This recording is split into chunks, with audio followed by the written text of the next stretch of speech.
Hello students, आपकी जो poetry का पोर्शन आप पढ़ रहे हैं 10th 12th क्लास और कॉलेज एजुकेशन में भी आपके होगा क्लास 9, 10, 11, 12 चारों क्लासेस के लिए बड़ा इंपॉर्टेंट टॉपिक है। आप ये सोच रहे होंगे कि मैंने बीच में ही ये फिगर ऑफ स्पीच क्यों उठा लिया। पूरा नहीं पढ़ाऊंगा फिगर ऑफ स्पीच, क्योंकि वही पढ़ाऊंगा जो आपकी पोइट्री के अंदर है, 10th में है, 12th में है।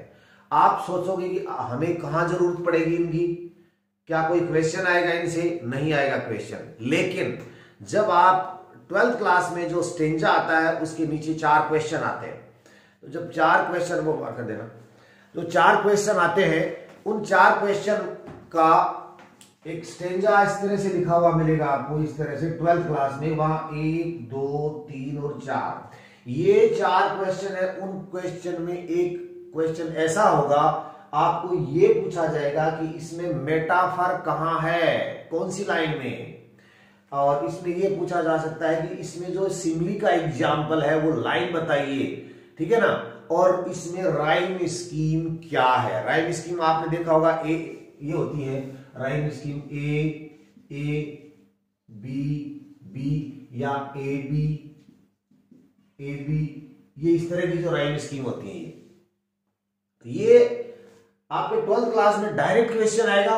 उस क्वेश्चन में आपको वो फाइंड आउट करना है कहां मेटाफर है, कहां सिमिली है और राइम स्कीम क्या है। और 10th क्लास के अंदर जो एक्सप्लेनेशन होती है, रेफरेंस, कॉन्टेक्स्ट एंड एक्सप्लेनेशन, उसके नीचे आप लिखोगे क्रिटिकल एप्रिसिएशन, अच्छे नंबर लाने के लिए।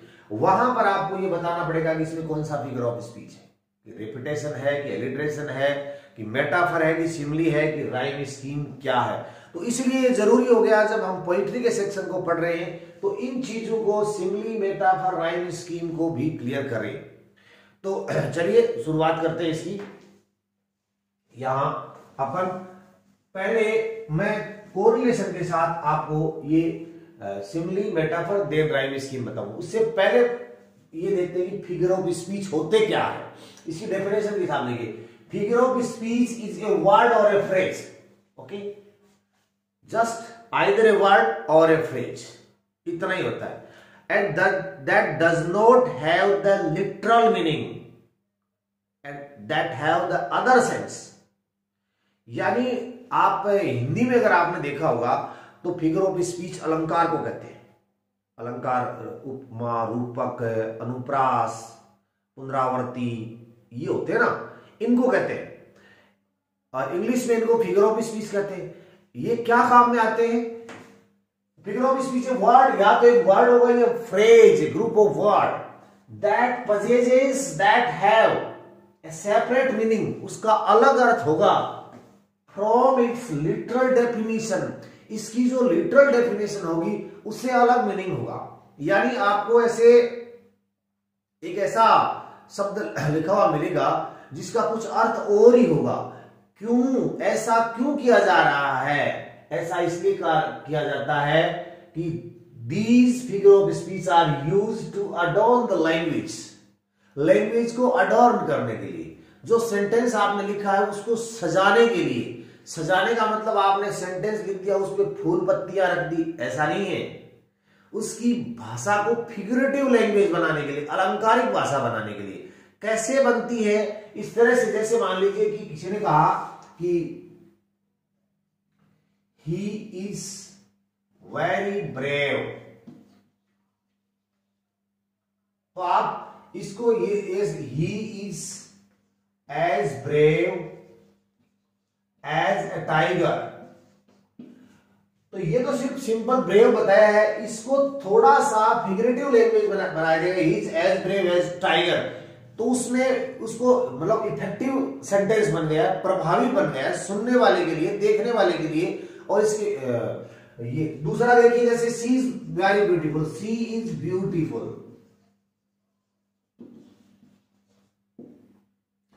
और किसी ने ये कह दिया कि she is as beautiful as Juno, Juno is the wife of Jupiter. जो जुपिटर है उनकी पत्नी का नाम है जो बहुत सुंदर थी, उसकी तुलना इससे कर दी गई है। या आप ऐसा कह सकते हैं कि डायरेक्टली कोई ये बोल दे शी इज जुनो, या ऐसा नाम बोलो ना, जैसे गीता, गीता इज जुनो, तो ये भी एक फिगर ऑफ स्पीच है। इसमें सीधा ही उसको बता दिया। तो यहां इससे क्या चीज बढ़ गया, इस सेंटेंस में ये जो सेंटेंस है, ये सेंटेंस उनका और जो इफेक्टिवनेस है रीडर पे, पढ़ने वाले पे, सुनने वाले पे, उन पे बढ़ जाता है प्रभाव, वाइटलनेस बढ़ जाता है, विविडनेस बढ़ जाती है। उसको बढ़ाने के लिए, रिथमेटिक इफेक्ट बढ़ाने के लिए ये पॉइंट ऐसा काम करते हैं। And used in poetry for the sake of vividness, vividness जीवंतता होती है, जीवटपना होता है ना, वो बढ़ाने के लिए किया जाता है। To enhance the beauty and effectiveness, beauty और इफेक्टिवनेस बढ़ाने के लिए ऐसा किया जाता है। तो आप फिगर ऑफ स्पीच का अर्थ समझ गए। अब हम 3 फिगर ऑफ स्पीच पढ़ेंगे और हमारे रिलेवेंस में आपको बताऊंगा कि आपके 12th क्लास में कहां कौन सी पोइम में काम में आएंगे, आपकी एग्जामिनेशन में 10वीं क्लास में कहां काम में आएंगे, 11वीं क्लास में कहां काम में आएंगे और 9वीं क्लास में कहां काम में आएंगे, ये चीज बताऊंगा आपको। अब इसमें सिमिली और मेटाफर जो आपकी एग्जामिनेशन में, आपकी 12th क्लास में, 10th में, 9th 11th के अंदर जो ये आपके स्टेंजा आएंगे, उनके अंदर आपको ढूंढ के बताना है और आपको एक्सप्लेनेशन में भी लिखना है। तो सिमिली क्या होती है, मेटाफर क्या होता है, इन दोनों को मैं आपको साथ क्यों पढ़ा रहा हूं, ये चीज हमें सबसे पहले समझना होगा। अब देखिए, सिमिली और मेटाफर दोनों में कंपैरिजन होती है, ठीक है ना। सिमिली उपमा होती है, हिंदी में इसको कहते हैं उपमा।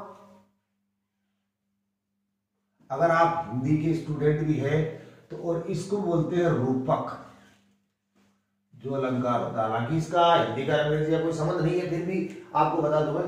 तो सिमिली की में भी 2 ऑब्जेक्ट की तुलना होती है। देखिए, two dissimilar, not similar, two dissimilar objects are compared to in simile having one quality same, यानी एक क्वालिटी उनकी सेम होती है। एक बात तो ये होगी।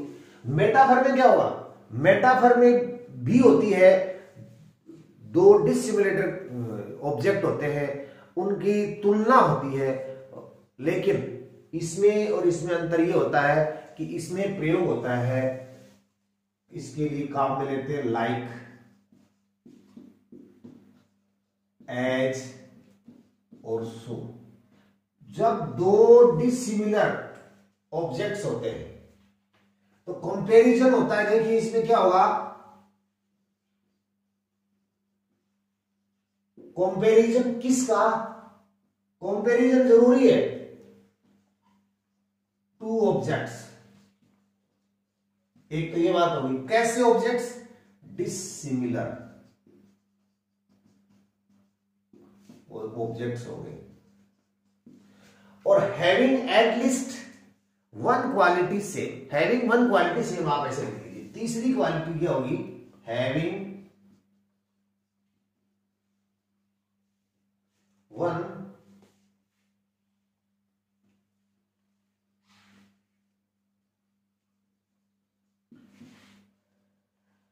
सेम।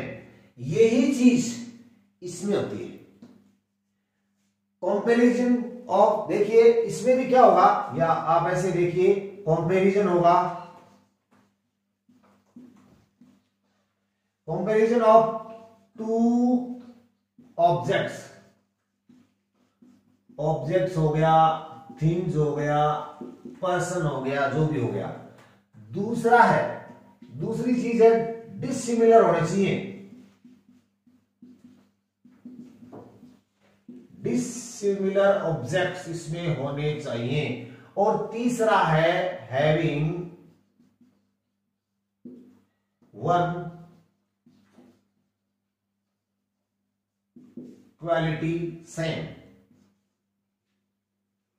ये देखिए, तीनों चीज बराबर है। ये इसमें तो फिर अंतर कैसे करोगे, अंतर ऐसे करेंगे कि जब इसकी तुलना करेंगे तो हम क्या करेंगे, इसमें एज, लाइक और सो इन वर्ड्स का प्रयोग करेंगे, इसमें नहीं करेंगे। अब मैं आपको एग्जाम्पल बताता हूं। देखिए एग्जाम्पल देखिए, जैसे she is as beautiful as Juno. Juno is the wife of Jupiter और वो ह्यूमन बीइंग नहीं है, तो ये सी तो ह्यूमन बीइंग है और ये है गॉडेसेस, देवी। ठीक है ना। इधर देखिए आप यहां सी किसी के भी नाम लिख देते हैं, किसी का ज्यादा बेटर रहेगा, जैसे रिया। ठीक है। और यहां भी लिख देते हैं रिया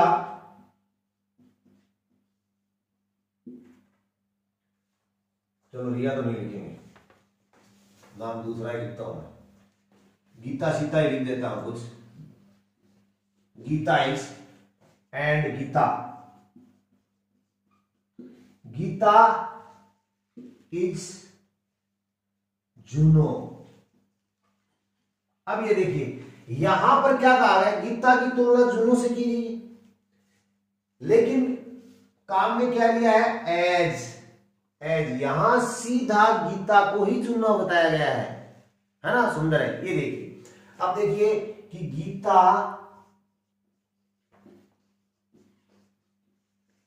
सिंग्स like a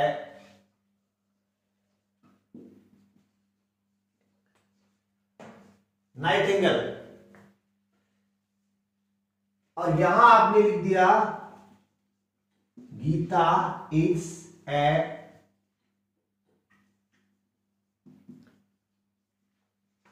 नाइटिंगेल। इनको देखिए गीता की तुलना नाइट एंगल से की है, गीता को ही नाइट एंगल बताया है। यानी मेटाफर के अंदर क्या होता है कि figure of speech in which there is a comparison of one thing with another, one thing with another, the word without the word like, बिना, इसमें like without the word like and as and so, बिना as like और सो के बिना जो आप compare करते हो सीधा उसको। गीता इतनी मधुर संगीत, इतना मधुर गीत गाती है जितना नाइट एंगल। नाइट तो यहां पर अब डिसिमिलरिटी क्या होगी, देखिए कि तुलना कर दी लाइक से।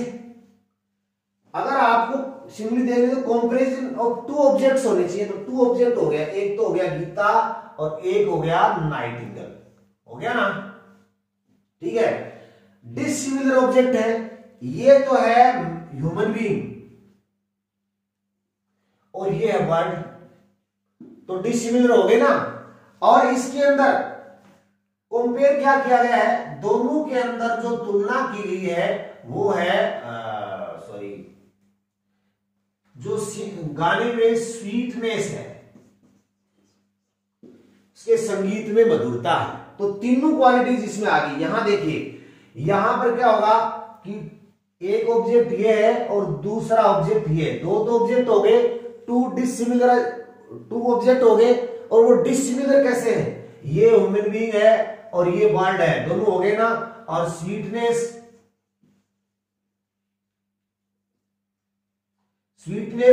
को लेकर इसकी कंपेयर किया गया है स्वीटनेस से। अब रही बात की फिर अंतर क्या हुआ दोनों में, कि इसमें विदाउट, ये देखिए without the words like as और सो, इसके बिना, इसका मतलब ये हो गया कि जब आप कंपैरिजन करते हो दो ऑब्जेक्ट की, दो डिसिमिलर ऑब्जेक्ट की तो कंपैरिजन करते हो, लाइक का प्रयोग करते हो और एज का प्रयोग करते हो, तब तो होगा वो सिमिली। और बिना लाइक के करते हो तो जैसे अगर आप जैसे मान लीजिए आप विराट कोहली की तुलना करते हो कि Virat Kohli is a run machine, तो एक तरफ तो डिसिमिलर हो गया ना, ह्यूमन बीइंग है, एक तरफ कोई इक्विपमेंट है। विराट कोहली को आपने रन मशीन बता दिया, तो ये क्या हो गया, एज और लाइक तो आया नहीं, तो ये मेटाफर हो गया, सिमिली नहीं हुआ। ये है ना, ये है he runs as fast as a horse, घोड़े की तेज तरह, एज से किया गया है उसकी कंपेयर, तो वो क्या हो गया, सिमिली हो गया। तो सिमिली और मेटाफर में अंतर यही हो गया कि दोनों के अंदर एक चीज, दोनों में कंपैरिजन की जाती है। एक बात, दूसरी जो कंपैरिजन की जाती है दोनों डिसिमिलर थिंग होती है, अलग अलग चीज होती है उनमें। और तीसरी चीज होती है वो ये होती है कि दोनों में at least one thing is resemblance, एक चीज है कम से कम उनकी क्वालिटी वो सेम होती है, तो ये चीज होगी। अब रही बात, एक सेंटेंस में और लिख देता हूं, देखिए इसको बिठा के,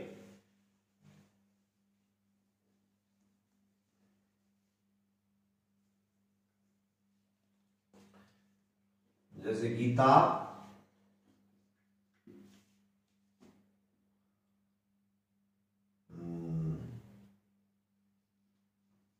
इज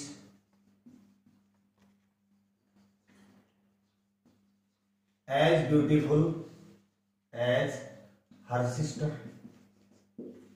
ठीक है, एक तो ये है। और एक लिखा था Gita is as beautiful as Juno, है ना। तो यहां दिक्कत क्या आ गई भाई, इसकी भी दो ऑब्जेक्ट हो गए, इसमें ये सिमिली नहीं है, क्यों नहीं है भाई, एज का प्रयोग तो हो गया, लेकिन एज लाइक का प्रयोग तो हो गया, लेकिन ये डिसिमिलर थिंग नहीं है।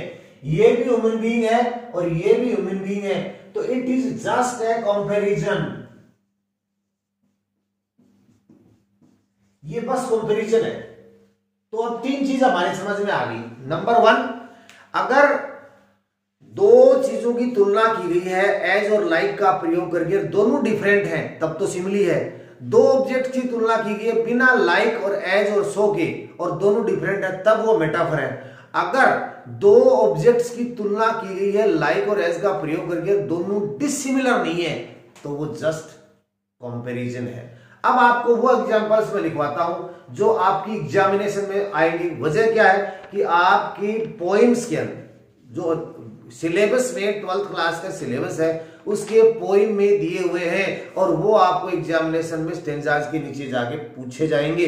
वो मैं यहां आपको लिख देता हूं, पहले इसको मिटा के।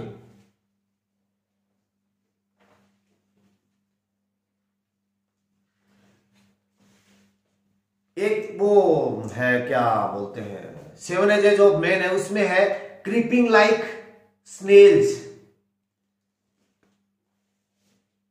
ये बुक के हैं, इसलिए आपको विशेष रूप से ध्यान रखना है इन पे।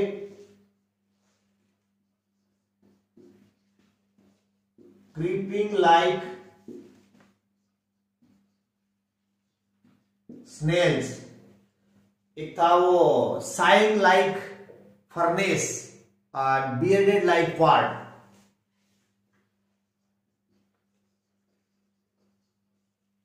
साइंग लाइक फर्नेस,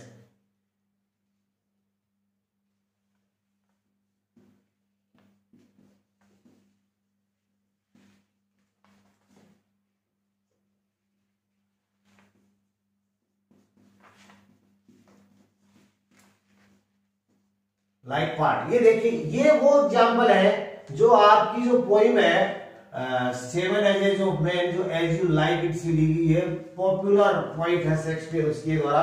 तो क्रीपिंग लाइक स्नेल्स वो बच्चों के लिए कहा गया है, ठीक है। साइंग लाइक फर्नेस वो जो लवर है उसके लिए बताया गया है, एंड बियर्डेड लाइक पार्ट्स वो जो सोल्जर योद्धा है उसकी दाढ़ी उसकी तरह बताई। यानी तुलना की गई है क्रीपिंग लाइक स्नेल्स, लाइक का प्रयोग करते हुए यहां पर दो डिसिमिलर थिंग की तुलना की गई है। यहां भट्टी की तुलना की गई है, या तेंदुए की तुलना की है, स्नेल जो एक छोटा पक्षी होता है उसकी तुलना की गई। तो डिसिमिलर आइटम्स है, लाइक का प्रयोग करते किया गया है। आपकी बुक के हैं, आपके स्टेंजास में आपको पूछा जा सकता है कि वो वर्ड बताइए जिसमें सिमिली का प्रयोग किया, या सिमिली वाले जो लाइन्स कौन सी है वो लाइन बताइए, ठीक है। ऐसे ही एग्जांपल्स मेटाफर के आपके एग्जामिनेशन से पूछे जाएंगे, और वो क्या है मैं इसको एक बार मिटा के आपको फिर दोबारा बताता हूं।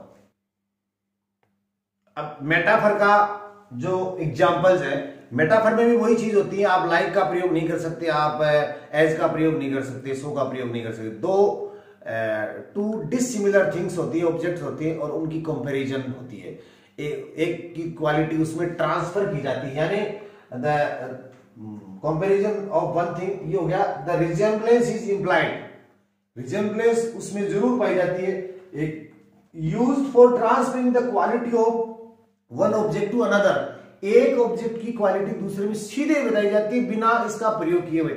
जैसे मैं आपको एग्जांपल बताता हूं, जैसे ही इज ए टाइगर, एक सेंटेंस है he is as brave as a tiger, he is a tiger, तीन सेंटेंस हो गए। ही इज ब्रेव, ये सीधा सेंटेंस है बिना किसी फिगर ऑफ स्पीच के। अब इसको फिगरेटिव लैंग्वेज में, अलंकारिक भाषा में लिखना है, तब क्या करते हैं, तब ये करते हैं, इसका प्रयोग करते हैं सिमिली का या मेटाफर का। सिमिली का करेंगे तो एज एज का प्रयोग करके टाइगर बताएंगे, और मेटाफर का करेंगे तो सीधा ही टाइगर बताएंगे। दोनों टाइगर और ह्यूमन बीइंग दोनों डिसिमिलर थिंग है। ओके, तो पहला सेंटेंस है he is a tiger, sorry he is brave, he is as brave as a tiger and he is a tiger. तीनों में एक ही बात बताई जा रही है कि वो बहादुर है, और उसकी बहादुरी के साहित्यिक विधा के द्वारा, पोएटिक डिवाइस के द्वारा झंडे गाड़े जा रहे हैं, उसको एडॉर्न किया जा रहा है, लैंग्वेज को इफेक्टिव बनाया जा रहा है, वाइटलनेस एंड विविडनेस को बढ़ाया जा रहा है। तीन सेंटेंस आपने देखे होंगे, एक में कहा ही इज ब्रेव, दूसरे में कहा he is as brave as tiger, और तीसरे में सीधा ही बोल दिया ही इज ए टाइगर। ये देखिए, तो सीधा टाइगर बताया बिना एज एज का प्रयोग किए हुए उसको टाइगर बताया है, तो वो मेटाफर है। अगर एज एज का प्रयोग किया है तो वो सिमिली है, और सिर्फ उसके अंदर ब्रेव बताया है, तो इसमें कोई भी फिगर ऑफ स्पीच नहीं है। जैसे और एग्जांपल मैं आपको बताऊं, ऐसे बोलते हैं teachers are the pillars of nation. यहां टीचर की तुलना पिलर से की गई है। पिलर और टीचर डिसिमिलर थिंग है ना, लेकिन दोनों की तुलना की गई है, स्तंभ है राष्ट्र के, तो उसकी तुलना की थी। यहां एज एज का प्रयोग तो हुआ नहीं है, तो ये क्या हो गए, ये हो गए मेटाफर हो गए। अगला एग्जांपल एक और, जैसे पॉपुलर एग्जांपल है infancy is the dawn of life. Dawn तो होता है उदय, इन्फेंसी होती है शिशु अवस्था, होती है शेष अवस्था, तो शेषवावस्था है वो जीवन का उदय है। डॉन यानी जो सुबह सूर्योदय होता है उसको कहते हैं। और जैसे his words were a knife in my heart, तो उसके शब्द है वो मेरे हार्ट में चाकू की तरह थे। तो चाकू थोड़ी थे, लेकिन चाकू से तुलना की गई है। तो he is a shining star, he is a star, he is a shining star, he shines as beautiful as a star। तो अलग एज में सिमिली हो गया, he is a shining star हो गया, या he is a star, he is a star। Star का मतलब वो तारा थोड़े ही है, तो क्या है, मेटाफर का प्रयोग करके उसको एडॉर्न किया गया, उसको लैंग्वेज के इफेक्टिवनेस को बढ़ाया गया। ये एग्जांपल कौन से लिखे मैंने देखिए, ये बहुत जरूरी है आपके लिए। क्यों जरूरी है, ये इसलिए जरूरी है कि आपकी 7 एजेस ऑफ मैन की पोएम है आपके सिलेबस के अंदर, उसके अंदर ये लिखे हुए हैं, और आपको ये भी 7 एजेस में है और ये भी 7 एजेस में, दोनों में है। स्टेंजा के नीचे आपसे पूछे जाएंगे, इसलिए मैंने यहां लिखे हैं कि all the world is a stage. यहां ऑल द वर्ल्ड पूरी दुनिया की स्टेज से तुलना की गई है, वर्ड है उसकी तुलना स्टेज से कर दी गई है, डायरेक्ट बिना एज एज का प्रयोग किए हुए। तब ये क्या हो गया, मेटाफर हो गया। All main and women merely players, तो इनकी तुलना पात्रों से कर दी गई है, तो ये भी मेटाफर है। सीकिंग बबल रेपुटेशन, बबल होता है बुलबुला, और रेपुटेशन का जो इसमें बबल जैसी रेपुटेशन क्षणिक भंगुर बताई गई है, तो ये यहां पर भी मेटाफर का प्रयोग किया गया है। इज सीम्ड, यानी यहां मैंने पूरी लाइन नहीं लिखी, आप स्टेंजा देख लेना, उसमें होगा इज सेकंड चाइल्डिशनेस। दूसरी चाइल्डिशनेस होती नहीं, लेकिन उसकी अवस्था वैसी हो जाती है, उसकी अवस्था में वो क्वालिटी आ जाती है चाइल्डिशनेस वाली, इसलिए उस दो अवस्थाओं की, डिफरेंट अवस्थाओं की तुलना कर दी गई है। चाइल्डिश ट्रिपल पाइप, वो बताया था ना, वो ओल्ड वृद्धावस्था के अंदर उसके फेफड़े इतने काम नहीं करते, उसको वो उसमें से सांस में से सीटी की सी आवाज आने लग जाती है, तो उसकी तुलना की बच्चों वाला जो पाइप बजाते हैं ना बच्चे, उस ट्रिपल पाइप की सी साउंड आ जाती है उसमें से, ये तो उसकी तुलना होगी directly. And shining morning face, shining like morning face, यहां तो है simile, and shining morning face, इसमें सिर्फ और सिर्फ क्या है, मेटाफर है। तो ये मेटाफर और सिमिली आपको अपनी क्लास 9, 10, 11, 12 में एक्सप्लेनेशन में भी लिखने हैं। 12वीं क्लास के अंदर स्टेंजा के नीचे आपको ढूंढना पड़ेगा कि इसमें कौन सा है। एक वो 7 एजेस जो मेन वाली बुक में पॉइंट में ज्यादा थे, मैंने यहाँ लिख दिए हैं, इसका अर्थ भी आप समझ गए हो। इसके अलावा ये टॉपिक रीड में भी अच्छे से आता है, ये चीजें आएंगी, आपको ये समझना होगा। अब इसके बाद में अगला अपना है राइम स्कीम। इसके बारे में, इसके अलावा 2 और रह जाएंगे राइम स्कीम के अलावा, राइम स्कीम, एलिट्रेशन और रिपीटेशन। इनसे आपका काम चल जाएगा। यानी 2 simile, metaphor, rhyme scheme, alliteration और रिपीटेशन। तो सिमिली मेटाफर आपने पढ़ा, आपके अच्छे से समझ आएगा। इसके अलावा राइम स्कीम, एलिट्रेशन और रिपीटेशन अगले वीडियो में बताऊंगा कल, वो भी आपके 10th, 12th, 9th, 11th college और रीट सब में बड़े इंपॉर्टेंट है, अच्छे से समझ में आएंगे। नेक्स्ट वीडियो में पढ़ते रहिए।